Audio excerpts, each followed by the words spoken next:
ปังกงอีวาเลยปังกงจันเนี่ยปังกงอีวงมาสุจาไอ้เด็กทุ่งมาสุจาเขาก็ยังงงนะพวกใจในปังกงตัวอีกันเท่าไรอีวัดประเสริฐปังกงข่อยเด็กอีจังเลยพยายามเขาก็อ่างปลูกว่ายุ่งเจงนะทั่วก็ปังกงจำตรงใจมีดนะใจงงนะพวกใจกู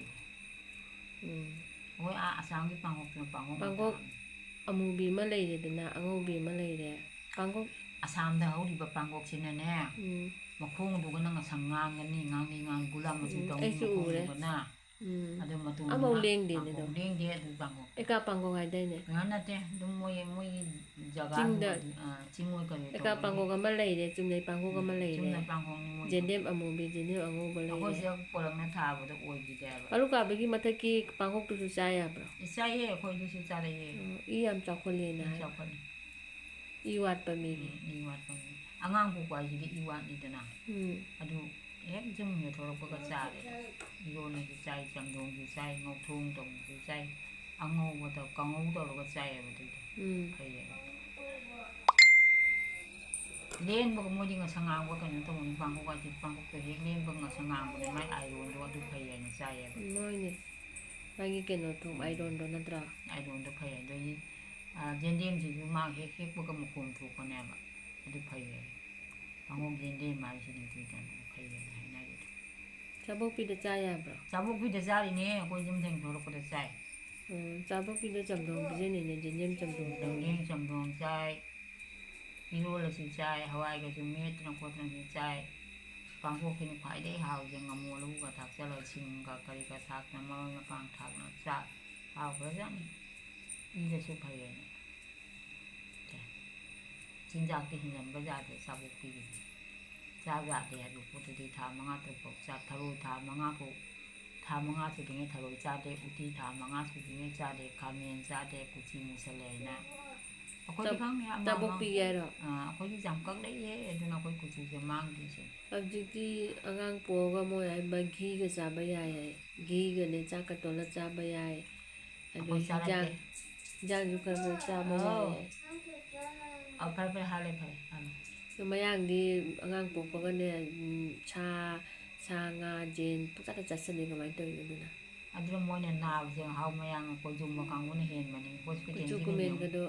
จุกเมนก็ดูโอ้ยแต่นะงานเลยมันเทนส์ละอินน้องมาบุกดุกน้องหรือว่ามาบุกตัวชางาเจนตุ้มบังงามเดียวพอมุสลิมสิจัดสลิก็ได้ทั่วตัวเลยจ้าสุจีก็ครั้งละอันนี้แล้วก็เนี่ยมันจะโฮสพิทอลอะไรอยู่กังวลจะพอจุ่มมากังวลแต่นาเสียมีแต่ยาวๆมาที่จำตรงอีโรมบาจ้าบันนี้นะจุกเมนจุปะใจดูจับอามูบยาวเดมิเตยเดนตราจ้าบันจินจางจะจำรู้วันนี้จินจางจ้าบอกพี่ดังอามูพิจารณาเฉยๆเนาะงามูกันดลาจ้าจ้าเดินปุ๊บงามูจ้ามาเจอเราแล้วก็ใส่အခုဒီကတော့ရေoperation တော့ရဆိုဒေါက်တာနာမလို့ကြာဝဲကြားတဲ့စံတုံးကြားတဲ့ငါမူကြားတဲ့ငါကြိုက်ပကြားတဲ့သာမအနီးကြားတဲ့ဒုကိဒုခကတော့တော့ကြားတဲ့ဂီကြောက်ဟာဂီကြောက်တော့ဟင်နေဂီတဲ့ခွေးဂီကြောက်တဲ့ចង់လို့တွေ့ရင်ပြင်တဲ့စုပဲဂီစားတဲ့ပုနှုတ်တယ်နာမည်အငါပုကနှုတ်တယ်ဒီကပုနှုတ်ခရဒီပုချီစီမဒုံလိုက်တဲ့နေနှုတ်တဲ့နာဇဘုတ်ပြီးတဲ့စမန်းဘာကိုင်းစခဲ့တယ်ဇဘုတ်ပြီးတဲ့စမန်းဘာစနာဇာဘတဲ့ကိတောင်ကိုဇာနင်းတဲ့ဝထုလောက်ဘာမှပုပဒိုมาดูอันเดทุกเราดุมจ้าอะไรดูหน่อยที่พายไปที่พายเราจะมังไว้เสียจะมังที่ใบนะที่จะพายไปหายไปกันนั่งดูพายแต่บุมักซักจ่าเลยซักมาคุมพายไปอันดูมันจะมังที่ใบเขาเลยดูจ้าไปเดินทุกเราบุกไปจ้าก็จะบุกไปจานิ่งจะดีจ้าแบบนู้กี่ไป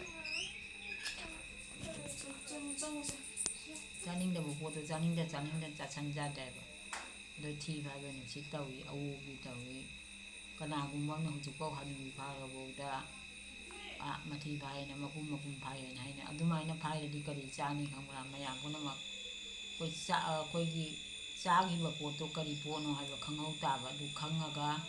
อันดูหิงนะจ้าตาแบบไม่ปวดตัวปวดจังมังที่ใบพายไปเสียจ้ากี่แบบปวดตัวไอ้จังไม่ที่ใบพายไปเสียกระดิปวดนะกระดิปวดจ้าแล้วก็จังมังที่ใบยินโนไฮโดขังเอาเลยดิอะดูปวดตัวมึงหิงนะจ้าด้วยดูหิงนะจ้าด้วยอะดูที่พยายหรอดูเจียงดิสุหิงนะเขาจ้าตาดูพยายนะให้เนี่ยยังไงเนี่ย ꯑꯩꯈꯣꯏ ꯏꯁꯥꯗ ꯊꯣꯛꯇꯕꯅꯤꯅ ꯑꯩꯈꯣꯏ ꯃꯤꯒꯤ ꯋꯥꯔꯤꯗ ꯑꯗꯨꯝ ꯇꯥꯖꯔꯤꯅꯤꯅ ꯑꯩꯈꯣꯏꯅ ꯇꯥꯔꯤꯁꯦ ꯃꯤꯅ ꯍꯥꯏꯅꯕꯗꯣ ꯆꯥꯅꯩꯌꯦꯅ ꯍꯥꯏ ꯌꯦꯔꯨꯝ ꯆꯥꯕ ꯌꯥꯗꯦ ꯌꯦꯔꯨꯝ ꯌꯦꯔꯨꯝ ꯆꯥꯔꯗꯤ ꯆꯥꯟꯅꯗꯦ ꯅꯠꯇ꯭ꯔꯥ ꯒꯦꯁ ꯀꯥꯏꯌꯦꯅ ꯌꯦꯔꯨꯝ ꯆꯥꯗꯦ ꯑꯩꯕꯨꯒꯤ ꯆꯦꯅꯦꯜꯁꯦ ꯁꯕꯁꯀ꯭ꯔꯥꯏꯕ ꯇꯧꯕꯤꯔꯛꯎ ꯃꯌꯥꯝ ꯄꯨꯝꯅꯃꯛ ꯑꯇꯩꯁꯨ ꯍꯥꯏꯖꯔꯛꯀꯦ ꯑꯗꯨꯝ ꯃꯊꯪ ꯑꯗꯨꯝ